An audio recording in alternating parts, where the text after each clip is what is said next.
নমস্কাৰ আজি 27 আগষ্ট অসমৰ লগতে ভাৰতৰ বিভিন্ন প্ৰান্তৰ পৰা ৰাতিপুৱাৰ কেইবাটাও খবৰ আহি পৰিছে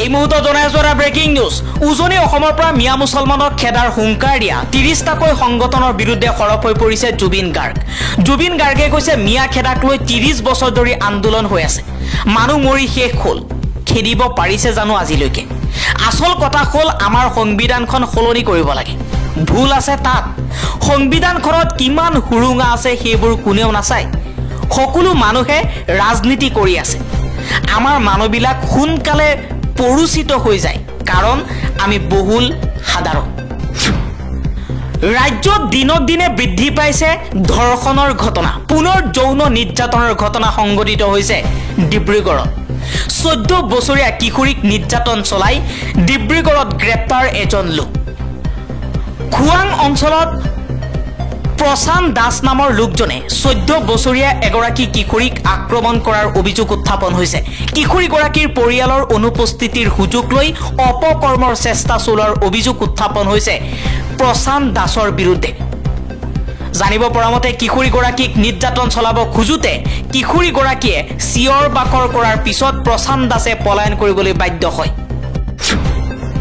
নগাঁও জিলাৰ ঢিঙৰ ধৰ্ষণ কাণ্ডক লৈ মন্তব্য কৰিছে বিধায়ক আমিনুল ইছলামে কৈছে ঢিঙৰ ধৰ্ষণ কাণ্ডই এটা জনগোষ্ঠীক বলিৰ পথা সজাবলৈ চেষ্টা চলাইছে গোলাপুদ্দিন আৰু ফৰিদুল ইছলামৰ সন্ধানত আৰক্ষীয়ে চলাইছে অভিযান লগতে নগাঁও জিলাৰ ঢিঙৰ ধৰ্ষণ কাণ্ডক লৈ মন্তব্য কৰিছে স্থানীয় বিধায়ক আমিনুল ইছলামে কৈছে যে পৰিকল্পিতভাৱে হত্যা কৰা হৈছে তাফাজ্জুল ইছলামক তথ্য লুকুৱাবলৈ পৰিকল্পিতভাৱে হত্যা কৰা হৈছে অপৰাধী মুছলমানক মিয়া প্ৰসংগৰে নিৰ্যাতন চলোৱাৰ বিৰুদ্ধে এইবাৰ গৰজি উঠিল আলফা স্বাধীনে কৈছে যে মুছলমানক মিয়া প্ৰসংগৰে শিৱসাগৰৰ উজনি অসমত বিভিন্ন প্ৰান্তত নিৰ্যাতন চলোৱা হৈছে মাৰপিট কৰা হৈছে ইয়াক কেতিয়াও গ্ৰহণযোগ্য হ'ব নোৱাৰে বুলি মন্তব্য কৰিছে আলফা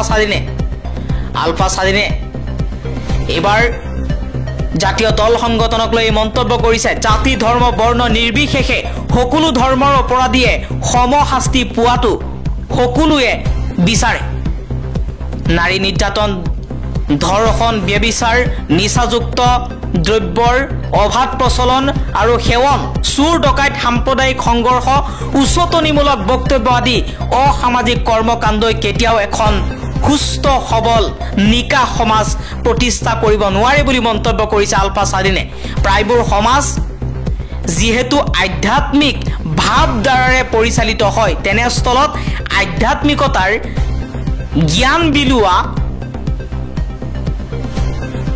সকলৰ দায়িত্ব আৰু কৰ্তব্য সকলোৰে আগত হোৱা উচিত মন্দিৰৰ পূজাৰীয়ে মন্দিৰৰ ভিতৰত থাকি সত্ৰাধিকাৰীয়ে সত্ৰৰ ভিতৰত থাকি আৰু মছজিদৰ মৌলবীয়ে মছজিদৰ ভিতৰত থাকি সমাজ সংস্কাৰৰ কাম কৰিব লাগে কিন্তু বৰ্তমান সময়ত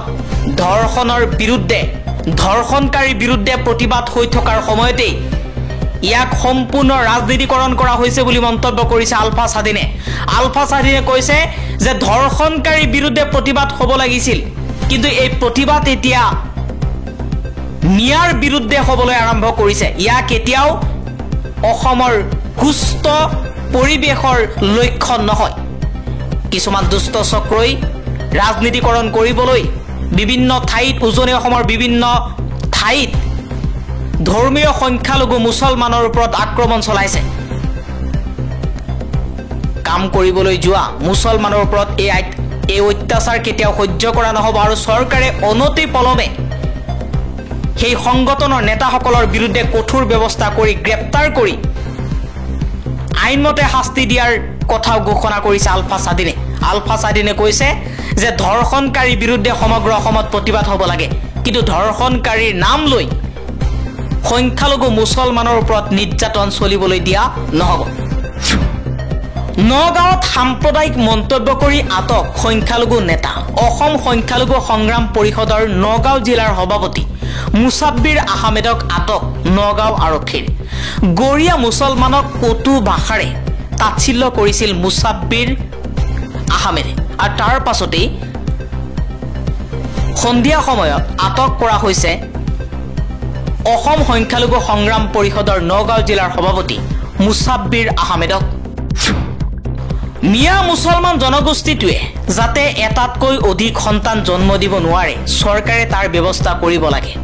ধিঙৰ নাৰকীয় কাণ্ডৰ বিৰুদ্ধে প্ৰতিবাদত বহি এই মন্তব্য কৰিছে অনুপ চেতিয়াই। নগাঁও জিলাৰ ধিংকাণ্ডৰ অভিযুক্তৰ মৃত্যুক সহজভাৱে ল'ব পৰা নাই বিধায়ক শ্বেৰমান আলী আহমেদে। স্মাৰ্ট মিটাৰ মূল্যবৃদ্ধি বানপানীৰ সমস্যাক তল পেলাবলৈ বিজেপিয়ে ষড়যন্ত্ৰ ৰচনা কৰি উজনি অসমত পৰিস্থিতি অস্থিৰ কৰিছে। অসমৰ মিয়াক অসম এৰি কলৈ যাবলৈ ক'লে বিধায়ক শ্বেৰমান আলীয়ে। শ্বেৰমান আলী আহমেদে কৈছে অসমৰ মিয়া মুছলমানৰ ওপৰত পৰিকল্পিতভাৱে নিৰ্যাতন চলোৱা হৈছে। উজনি অসম এৰি মিয়া মুছলমানে কেৰেলা তামিলনাডু মালয়েছিয়া যাব লাগে। তাত কোনো ধৰণৰ সাম্প্ৰদায়িক সংঘৰ্ষ নহয়, কিন্তু অসমত থাকি অসমৰ থলুৱা মানুহেই এতিয়া তেওঁলোকক আক্ৰমণৰ লক্ষ্য কৰি লৈছে। গতিকে উজনি অসম বাদ দি মিয়া মুছলমানে কেৰেলা তামিলনাডু মালয়েছিয়াৰ দৰে ঠাইত কাম কৰিব লাগে য'ত তেওঁলোকৰ নিৰাপত্তা থাকিব। ধৰ্ষণকাৰীৰ কোনো ধৰ্ম নাই, ধৰ্ষণকাৰীৰ কোনো জাত নাই। মুখ্যমন্ত্ৰী হিমন্ত বিশ্ব শৰ্মাই মুছলমান ধৰ্ষণকাৰীৰ কথাহে কৈ আছে, কিন্তু হিন্দু ধৰ্ষণকাৰীৰ কথা নকয়। মুখ্যমন্ত্ৰী হিমন্ত বিশ্ব শৰ্মাই হিন্দুসকলক ধৰ্ষণ কৰিবলৈ অনুমতি দিছে নেকি? কৃষক মুক্তিৰ নেতা আকাশ দলে এই মন্তব্য কৰিছে। প্ৰথমতে চৰকাৰে কৰিলে উচ্চ প্ৰশংসা।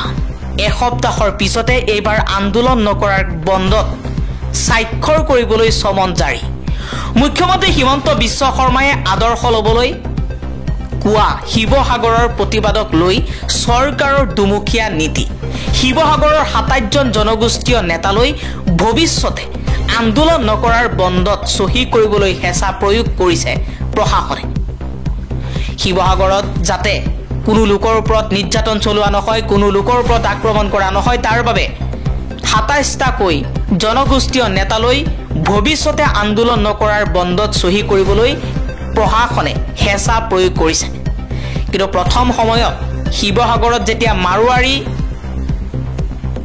কেইজনমান লোকে ছোৱালীৰ ওপৰত আঘাত কৰিছিল তেতিয়াই ৩০টাকৈ জনগোষ্ঠীয় সংগঠন সৰব হৈ পৰিছিল। তেতিয়া হিমন্ত বিশ্ব শৰ্মায়েও উচ্চ প্ৰশংসা কৰিছিল। এসপ্তাহৰ পিছতেই এইবাৰ আন্দোলন নকৰাৰ বন্ধত স্বাক্ষৰ কৰিবলৈ চমন জাৰি কৰা হৈছে। কৃষকক হত্যাকাৰী আৰু ধৰ্ষণকাৰী আখ্যা অভিনেত্ৰী তথা বৰ্তমানৰ বিজেপিৰ সাংসদ কংগনা ৰানাৱতৰ। বিজেপিৰ কৃষক বিৰোধী মুখ। এইবাৰ বিজেপিৰ এই সাংসদে এই মন্তব্য কৰিছে। বিজেপিৰ সাংসদ কংগনা ৰানাৱতে কৈছে কৃষক হত্যাকাৰী আৰু ধৰ্ষণকাৰী আন্দোলনৰ আঁৰত চীন আৰু আমেৰিকা আছে বুলি মন্তব্য কৰিছে। অপৰাধীৰ কোনো জাতি নাই, কোনো ধৰ্ম নাই, অপৰাধী অপৰাধীয়েই। এইবাৰ ধিঙত উপস্থিত হৈ এই মন্তব্য কৰিছে নগাঁও জিলাৰ সাংসদ প্ৰদ্যুৎ বৰদলৈ।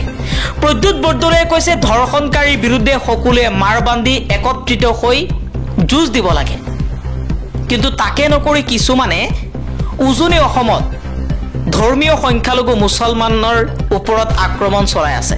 ইয়াক কেতিয়াও গ্ৰহণযোগ্য নহয়। আইন হাতত তুলি নলবলৈ কংগ্ৰেছ সভাপতি ভূপেন কুমাৰ বৰাৰ আহ্বান। অসম চৰকাৰৰ দায়িত্বহীনতা আৰু আইন শৃংখলা নিয়ন্ত্ৰণত চৰকাৰখন ব্যৰ্থ হোৱাৰ বাবেই ৰাজ্যখনত এক বিশৃংখল আৰু অস্থিৰ পৰিস্থিতিৰ সৃষ্টি হৈছে।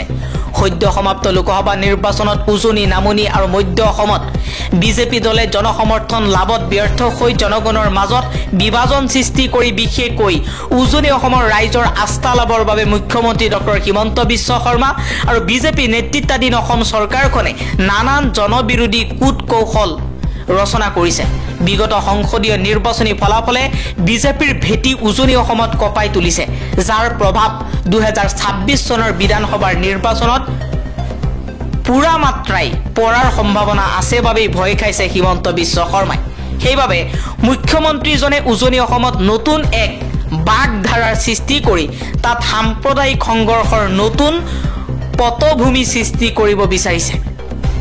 ভূপেন কুমাৰ বৰাই কৈছে, এনে ৰাজনৈতিক ষড়যন্ত্ৰক আমি তীব্ৰ নিন্দা কৰোঁ আৰু ৰাইজক চৰকাৰ আৰু সমাজ বিৰোধী চক্ৰৰ প্ৰৰোচনাত নপৰিবলৈ আহ্বান জনাওঁ। লগতে উজনি অসমৰ শান্তিপ্ৰিয় ৰাইজৰ জ্ঞাতাৰ্থে ক'ব বিচাৰোঁ যে যিকোনো মূল্যৰ বিনিময়ত যেন তেখেতসকলে নিজ নিজ অঞ্চলত সাম্প্ৰদায়িক সম্প্ৰীতি বজাই ৰখাত সক্ৰিয় ভূমিকা পালন কৰে। লগতে আহ্বান জনাওঁ যে যিকোনো পৰিস্থিতিতে ৰাজনৈতিক উদ্দেশ্য প্ৰণোদিত চক্ৰৰ প্ৰৰোচনাত পৰি কোনো ব্যক্তিয়ে নিজ হাতত যেন আইন তুলি নলয়। কাৰণ সংবিধান প্ৰদত্ত আইনী প্ৰক্ৰিয়াত কেৱল চৰকাৰেহে আইনী পদক্ষেপ গ্ৰহণ কৰিব পাৰে। গতিকে কোনো লোকক কোনো ব্যক্তিয়ে গৃহহীন কৰা বা খেদি পঠোৱাটো সম্পূৰ্ণ বেআইনী। গতিকে আমি অসমৰ সকলো শ্ৰেণীৰ লোককে নিজ হাতত আইন তুলি নল'বলৈ আহ্বান জনালোঁ। আনহাতে মুখ্যমন্ত্ৰীগৰাকীৰ উচতনিমূলক কথাটো যেন ৰাইজে গুৰুত্ব নিদিয়ে তাৰ বাবে সচেতন হ'বলৈকো ৰাইজক আহ্বান জনালোঁ। ভৱিষ্যতে অসমত আইন শৃংখলাজনিত পৰিস্থিতিৰ সৃষ্টি হ'লে মুখ্যমন্ত্ৰী হিমন্ত বিশ্ব শৰ্মাৰ অতি সাম্প্ৰদায়িক অভিমত সমূহেই দায়ী হ'ব, যাৰ বাবে আমি মুখ্যমন্ত্ৰীৰ প্ৰতিক্ৰিয়াশীল দৃষ্টিভংগীক গৰিহণা দিছোঁ। সমগ্ৰ ভাৰতৰ ভিতৰত দেশৰ নিকৃষ্ট ৰাজ্যসমূহৰ শীৰ্ষত অসমৰ স্থান। প্ৰসূতি মৃত্যুৰ হাৰ সৰ্বাধিক অসমত। ইয়াই অসমৰ দক্ষ শাসকৰ বিকশিত অসম। ৰাইজে এই সকলোবোৰ কথা কেতিয়া বুজি উঠিব? এটা স্ক্ৰীনশ্বট শ্বেয়াৰ কৰিছে জগদীশ ভূঞাই, য'ত তেওঁ কৈছে যে সমগ্ৰ ভাৰতৰ ভিতৰত প্ৰসূতিৰ ক্ষেত্ৰত আগবাঢ়ি আছে কেৰেলা, মহাৰাষ্ট্ৰ, তেলেংগানা, অন্ধ্ৰপ্ৰদেশ, তামিলনাডু আৰু দেশৰ ভিতৰত সকলোতকৈ প্ৰসূতিৰ মৃত্যুৰ হাৰৰ ভিতৰত অসম শীৰ্ষস্থানত। অসমত 195, মধ্যপ্ৰদেশত 173, উত্তৰ প্ৰদেশত 167, ছত্তীশগড়ত 137, উৰিষ্যাত 119। সমগ্ৰ দেশৰ ভিতৰতে সৰ্বনিম্ন প্ৰসূতিৰ মৃত্যুৰ হাৰ সকলোতকৈ বেছি অসমত। আৰু সকলোতকৈ ভাল হৈছে কেৰেলা, মহাৰাষ্ট্ৰ, তেলেংগানা, অন্ধ্ৰপ্ৰদেশ, তামিলনাডুত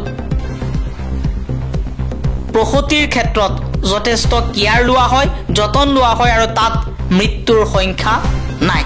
কিন্তু সমগ্ৰ ভাৰতৰ ভিতৰত প্ৰসূতিৰ মৃত্যুৰ সংখ্যাৰ শীৰ্ষস্থানত আছে অসম। অসমত স্বাস্থ্যৰ ক্ষেত্ৰত কিমান আগবাঢ়ি আছে অসমখন, সেয়া এই ৰিপৰ্টৰ পৰাই অনুমান কৰিব পাৰি। ভাৰতবৰ্ষ সমগ্ৰ বিশ্বৰ ভিতৰত 97 নম্বৰ স্থানত আছে। সম্প্ৰীতিৰ অসমত কোনে জ্বলাইছে জুই? কাৰ প্ৰৰোচনাত সংঘাতৰ আশংকাত কঁপিছে সমগ্ৰ ৰাজ্য? অসমৰ বাটে পথে আৰক্ষীৰ দখল কিয়? কোন বৰমূৰীয়াই ৰাজ্যত বিয়পাইছে উত্তেজনা? এতিয়া এক ডাঙৰ প্ৰশ্নৰ সৃষ্টি হৈছে। উজনিৰ অসমত মিয়া খেদাক লৈ যি অভিযান আৰম্ভ কৰা হৈছে, সেই অভিযানেই অসমখনত যেন এক সাম্প্ৰদায়িক সংঘৰ্ষৰ সৃষ্টি কৰিব তাৰেই সূচনা হৈছে। আৰু ইয়াক লৈ 1 নম্বৰ দোষী সজোৱা হৈছে হিমন্ত বিশ্ব শৰ্মাক। কাৰণ হিমন্ত বিশ্ব শৰ্মাই কেইদিনমান পূৰ্বে আঁঠুকাঢ়ি ক্ষমা খোজাৰ পাছত মাৰোৱাৰী সমাজক লৈ তেওঁ এটা মন্তব্য কৰিছিল, য'ত শিৱসাগৰৰ 30টাকৈ জাতীয় সংগঠনে মাৰবান্ধি থিয় হৈ অসমীয়াৰ অস্তিত্বৰ ওপৰত যাতে ভাবুকি নাহে তেনেকুৱা কাম কৰি দেখুৱাইছে।